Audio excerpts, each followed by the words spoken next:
Assalamualaikum warahmatullahi wabarakatuh. Santri itu feodal. Saya akan membuktikannya dengan dalil dan disiplin ilmu yang jelas, sehingga santri tak bisa lagi mengelak. Dengarkan ini biar tidak gagal paham, dan untuk para santri, jangan panik ya. Untuk mencapai sebuah kesimpulan yang objektif dan dapat dipertanggungjawabkan secara ilmiah, diperlukan prosedur analitis yang sistematis. Setidaknya kita harus melakukan 3 hal. 1. Sepakati definisi. Kita harus tentukan pengertian feodalisme yang akan dipakai sebagai acuan analitis. 2. Bandingkan dengan apa yang terjadi. Kita deskripsikan praktik penghormatan di pesantren dengan definisi feodal di atas. Apakah memiliki kesamaan atau justru tidak? 3. Minta dalil dan justifikasi dari masing-masing pihak. Mengumpulkan dan memverifikasi teks-teks rujukan, baik Al-Quran, hadis, tafsir, kaidah fikih, atau adat lokal yang dipakai untuk mendukung klaim kedua belah pihak. Agar bisa kita pastikan mana kiranya jawaban yang benar jelas dan mana jawaban dengan standar yang tidak jelas. Menurut KBBI, feodalisme adalah sistem sosial ekonomi dan politik yang berciri hubungan hierarkis antara tuan rumah dan bawahan, dengan unsur penguasaan tanah, kewajiban birokratik, perbudakan, dan kultus terhadap status. Dari definisi ini, kita mendapatkan beberapa kriteria atau ciri feodalisme yang sebenarnya. 1. Relasi wajib kerja atau layanan yang mengikat. Sementara di pondok pesantren, kita tidak akan menemukan itu. Karena nyatanya santri memiliki kebebasan untuk memilih tetap bertahan atau keluar. Yang mau boyong ya silakan boyong. Dan para pembantu kiai itu tidak dipaksa. Silakan Anda cross check. Banyak berseliweran di pondok pesantren Lirboyo, khususnya karena objek observasi saya adalah Lirboyo. Banyak sekali selembaran yang bertuliskan barang siapa yang minat menjadi kepala toko A semisal, yang notabene-nya toko A adalah milik kiai. Saya ulangi ya, barang siapa yang minat. Ini berarti yang mau-mau saja. Bagi mereka yang tidak tertarik, ya para kiai tidak akan memaksa. Kalaupun mereka sudah mendaftar dan ingin keluar atau berhenti, ya silakan. Jadi tidak ada paksaan. 2. Praktik penghormatan yang menuntut pengabdian absolut dan kultus personal. Bagaimana menjawab ini? Nanti kita akan bahas di belakang. Walaupun bisa kita simpulkan secara global bahwa praktik pengkultusan tidak akan terjadi di pesantren, lebih lanjut kita akan bahas detail per detailnya. Berdasarkan observasi dan sumber tekstual pesantren, praktik penghormatan santri kepada kiai umumnya dimotivasi oleh pengakuan terhadap ilmu atau kapasitas epistemik, penghormatan terhadap usia, serta adat atau tradisi lokal yang menegaskan etika pendidikan. Bukan klaim ketuhanan atau pengkultusan secara berlebihan. Jika terdapat praktik kultus atau penindasan, itu merupakan fenomena penyimpangan yang perlu dibedah kasus per kasus, bukan generalisasi terhadap seluruh institusi pesantren. Karena termasuk cara berpikir adalah menjadikan satu kasus sebagai acuan untuk mengeneralisir hal lain. Jelas, ini adalah salah satu logical fallacy, yakni hasty generalization, menjadikan satu kasus untuk menghukumi apa yang terjadi secara keseluruhan. Karena secara ciri dan definisi praktik di lapangan dan apa yang netizen tuduhkan berdasarkan apa yang mereka lihat jelas tidak sesuai, dikatakan bahwa feodal adalah sistem terikat. Faktanya santri adalah pelajar yang memiliki kebebasan. Bahkan di Lirboyo tidak mewajibkan santri-santrinya untuk membantu kiai. Juga pengkultusan yang dimaksud pun tak terjadi sebab mereka dengan penuh kesadaran memiliki konklusi bahwa kiai mereka adalah manusia biasa yang tak berhak dikultuskan sebagaimana nabi atau bahkan Tuhan. Maka bisa kita simpulkan secara definisi dan perbandingan kasus bahwa pondok pesantren tidak bisa dikatakan feodal. Beralih pada langkah ketiga, kita akan meminta dalil atas klaim dari masing-masing pihak, sehingga kita bisa mengetahui mana yang benar-benar disimpulkan atas dasar ilmu dan mana yang hanya dibutakan opini. Yang pertama, kita akan melihat dengan perspektif pesantren. Dalam Al-Quran, surat Al-Baqarah, kala itu Allah menceritakan kepada malaikat untuk menciptakan khalifah di muka bumi.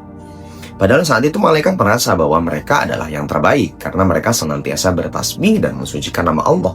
Dengan kutipan ayat, "Wa in qala rabbuka lil malaikati inni ja'ilun fil ardi khalifah, qalu ataj'alu fiha may yufsidu fiha wa yasfiku dima wa nahnu nusabbihu bihamdika wa nuqaddisu lak." Kata malaikat. Oleh sebab itu, untuk membuktikan siapa yang terbaik, Allah menantang keduanya dengan memberi pertanyaan terkait ilmu pengetahuan. Namun sayang, malaikat tak mampu menjawabnya. Lalu dipanggillah Nabi Adam. Allah perlakukan Nabi Adam dengan memberikan pertanyaan yang sama. Dan seperti dalam ayatnya, Nabi Adam berhasil menjawab pertanyaan Allah. Menjawab satu persatu nama-nama benda yang ada di depannya. Endingnya, Allah memerintahkan malaikat untuk memberikan penghormatan kepada Nabi Adam dengan kalimat, "Wa in qulna lil malaikati isjudu li Adama fasajadu illa iblis aba wastakbara wa kana minal kafirin." Atas dasar apa? Atas dasar bahwa Nabi Adam satu tingkat lebih luhur dibandingkan malaikat. Apa sebabnya? Sebab keilmuan Nabi Adam tentunya. Dibuktikan dengan malaikat tidak mampu menjawab pertanyaan Allah, namun Nabi Adam mampu menjawabnya. Hal ini juga memberi pengetahuan kepada kita bahwa jika dikatakan manusia jauh lebih mulia dibandingkan malaikat, nanti dulu, bukankah manusia juga bisa menjadi sosok yang jauh lebih hina daripada hewan? Jadi tergantung sebatas mana kualitas manusianya. Lalu kita bertanya-tanya, kalimat sujud di sini apakah benar bersujud? Kalau benar bersujud, bukankah sujud hanya dinisbatkan kepada Allah? Berarti malaikat syirik dong.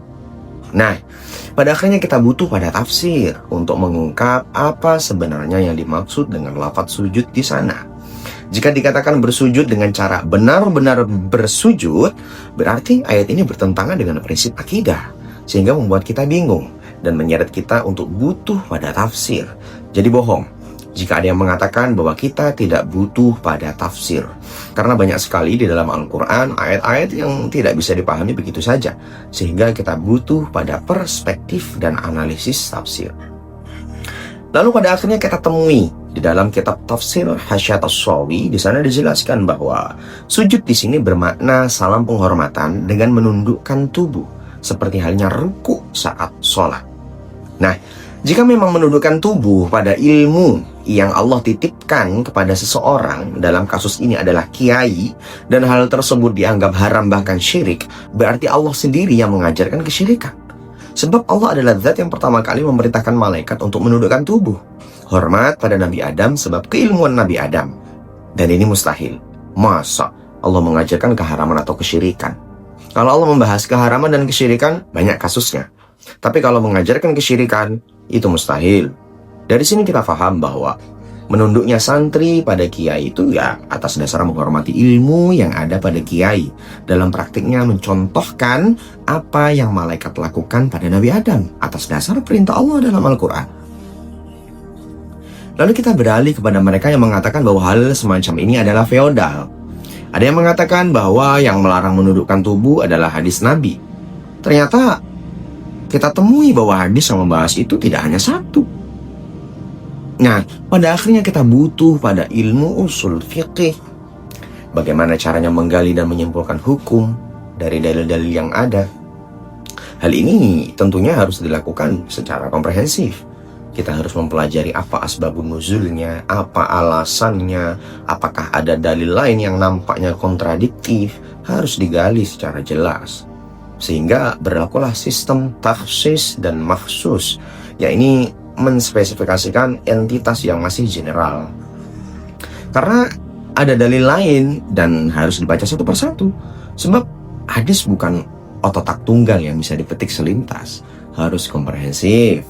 Nyatanya, hadis terkait cara penghormatan ada banyak sekali. Dimulai dengan hadis yang mereka kutip semisal Anas radhiyallahu anhu qala rajul ya Rasulullah ar-rajul minna yalqa akhahu aw sadiqahu ayan hailahu al-hadith.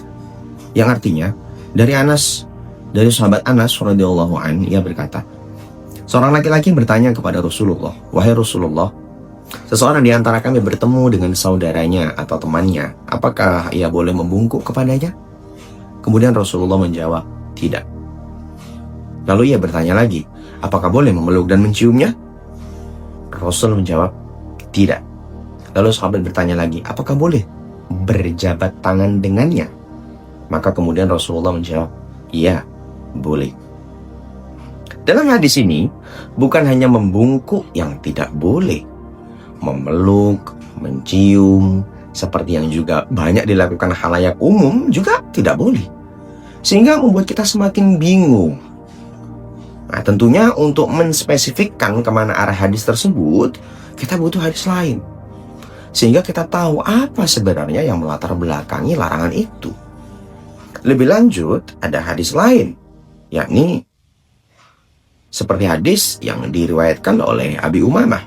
An Abi Umamah qala, kharaja Rasulullah sallallahu alaihi wasallam alaina muttaqian ala assan faqumna lahu faqala la taqumu kama taqumul a'ajim yu'adhibu ba'duhum ba'dha. Artinya dari Abu Umamah radhiyallahu anhu berkata, Rasulullah pernah suatu saat keluar menemui kami dengan bertumpu pada tongkat. Maka kami pun berdiri untuk menghormati Rasul. Lalu kemudian Rasulullah bersabda, jangan kalian berdiri, kata Rasul, sebagaimana orang-orang asing, orang ajam berdiri untuk saling mengagungkan sebagian mereka terhadap sebagian yang lain. Hadis ini diriwayatkan oleh Abu Dawud. Di hadis ini malah justru bukan hanya menunduk dan memeluk yang tidak diperbolehkan, berdiri pun Rasul melarangnya. Kita semakin dibuat bingung lagi. Berdiri tidak boleh, menunduk tidak boleh, memeluk mencium tidak boleh juga. Lalu kemana hadis ini arahnya?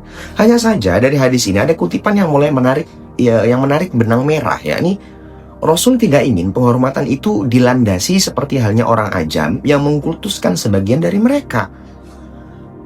Kemudian dilanjutkan hadis selanjutnya, an Aisyah radhiyallahu anha qalat ma ra'aitu ahadan ashbaha samtan al-hadits. Yang artinya hadis ini diriwayatkan oleh Aisyah radhiyallahu anha berkata, aku tidak pernah melihat seorang yang lebih mirip dengan Rasulullah dalam tutur, perilaku, dan adab daripada Fatimah. Bila Fatimah datang kepada beliau, kepada Rasul, maka Rasul berdiri menyambut Fatimah, memegang tangan Fatimah, menciumnya, dan mendudukkannya di tempat duduk beliau. Ada hal unik. Satu saat Rasulullah melarang sahabat untuk berdiri karena ingin menghormati Rasul, tapi Rasul sendiri berdiri saat ingin menghormati istrinya. Nah, jika kita lebih cermat, larangan Rasul berdiri itu tidak mutlak, melainkan ada embel-embel di belakangnya, yakni kelakuan orang ajam yang mengkultuskan sebagian yang lain. Sehingga jika penghormatan itu tidak berlandaskan pengkultusan, maka hal itu diperbolehkan, seperti hanya yang Rasul lakukan kepada istrinya. Nah, dari sini kita paham bahwa penghormatan baik berdiri, menunduk, bahkan ruku ataupun merangkul itu bisa jadi sebuah larangan apabila dilandasi pengkultusan. Jika tidak terbesit pengkultusan, maka hal itu legal seperti halnya yang Rasul lakukan pada Sayyidah Fatimah. Itu yang kemudian disebut takhsis dan juga makhsus, mengkhususkan sebuah dalil dengan dalil yang lain agar lebih spesifik kesimpulan hukumnya. Dari kesimpulan di atas, berdasarkan perpaduan berbagai hadis dan Al-Quran dilandasi ilmu usul fikih, sebenarnya Rasul tidak memutlakkan bagaimana cara menghormati manusia lain. Intinya, semua bermuara pada niat. Sehingga kita harus mencari dalil yang betul-betul konkret menjelaskan bagaimana tata cara penghormatan kepada orang lain. Dan akhirnya, ya tidak kita temui. Lalu, apa landasan hukum berikutnya? Ijma'. Dalam kasus ini, ada kaidah fikih yang berbunyi al-'adatu muhakkamah. Adat akan menjadi pijakan hukum apabila adat itu tidak bertentangan dengan syariat. Sehingga, tata cara penghormatan kepada orang lain dikembalikan ke adat dan kebiasaan setempat selama tidak ada pengkultusan atau menuhankan terhadap mereka yang dihormati. TNI melakukan penghormatan dengan cara berdiri, dengan cara melakukan hormat kepada atasannya. Secara sepintas, hal ini bertentangan dengan hadis Rasulullah yang melarang para sahabat untuk berdiri. Tapi apakah hal itu diharamkan? Jelas tidak. Karena TNI pun tahu atasan mereka hanya sebatas atasan, bukan Tuhan ataupun Nabi yang harus dikultuskan secara berlebihan. ya silakan untuk melakukan penghormatan semacam itu. Karyawan dengan bosnya semisal memberikan penghormatan dengan menundukkan kepala, ya silakan. Karena memang adatnya itu. Dan santri, ya bagaimana adatnya? Memberikan penghormatan kepada gurunya, menunduk, ya silakan. Karena memang itu adatnya dan tidak bertentangan dengan syariat sesuai dengan kaidah al-'adatu muhakkamah. Selain itu mereka juga berdasar pada tata cara malaikat menghormati ilmu yang ada pada Nabi Adam. Bahkan ngesot sekalipun ya tidak dipermasalahkan. Sebab dari semua hadis yang ada di atas, haram atau tidaknya berlandaskan pada satu hal, yakni kembali kepada niat. Jika ada unsur pengkultusan, maka hal itu tidak diperbolehkan. Bahkan jika seorang anak mencium kaki ibunya jika dilandasi dengan penghormatan, bukan sebuah pengkultusan, itu diperbolehkan. Dasarnya ya memang seperti itu, yakni kembali pada niat. Jadi dari sini dapat kita simpulkan bahwa dalil pihak santri lebih kuat dan mengatakan bahwa menunduk adalah perbudakan sebenarnya hanya dilandasi opini tanpa dalil, atau berlandaskan dalil tapi hanya comot satu dalil yang mendukung nafsu mereka. Mereka sendiri kalau ditanya apa standarnya memberi penghormatan dengan menunduk tubuh adalah feodalis, apa dalilnya, mereka sendiri sebenarnya bingung. Atau ya mentok hanya satu dalil saja atau dua dalil saja, karena memang tidak ada standar yang jelas. Ya suka-suka mereka sajalah. Tapi dalam sistem akademik, sebuah kesimpulan tidak akan dianggap kecuali telah dikonfirmasi oleh seseorang yang dikatakan ahli, termasuk kesimpulan saya. Tidak bisa dianggap begitu saja jika tidak ada legitimasi dari ahlinya. Dalam hal ini, yakni ulama. Dan Anda berhak mempertanyakan itu, karena jelas Anda lebih percaya keilmuan seorang ulama, bukan? Daripada saya. Maka saya juga berhak menjawab. Dalam kitab Al-Adabus Syar'iyyah, di sana dijelaskan bahwa Syekh Wajihuddin Abul Mu'ali mengatakan bahwa menghormati para ulama ataupun orang-orang mulia dengan cara berdiri atau kemudian dengan cara menundukkan tubuh, hal itu diperbolehkan. Karena hal itu termasuk cara malaikat menghormati Nabi Adam. Jika Anda tidak percaya saya karena saya bukan ahli, ya itu terserah Anda. Tapi asal Anda tahu saja, sebenarnya itu semua bukan kesimpulan saya. Justru itu semua kesimpulan pakarnya, yakni Syekh Wajihuddin Abul Mu'ali. Jika Anda sepakat dengan ungkapan, ya tanyakan pada ahlinya, maka clear. Tapi jika Anda tetap kekeh dengan pendapat Anda yang hanya berlandaskan satu atau dua hadis saja, tanpa memandukannya ataupun disimpulkan tidak berlandaskan ilmu, ya terserah pada Anda. Tapi jangan lupa akui saja kalau Anda memang belum belajar usul fikih. Sehingga ketika ditanya, apa landasan kesimpulanmu? Ya sebenarnya kamu juga gak bisa jawab kan? Atau saya bantu jawab. Gengsi, benci, atau belum banyak belajar? Skakmat. Salam akal sehat. Assalamualaikum warahmatullahi wabarakatuh.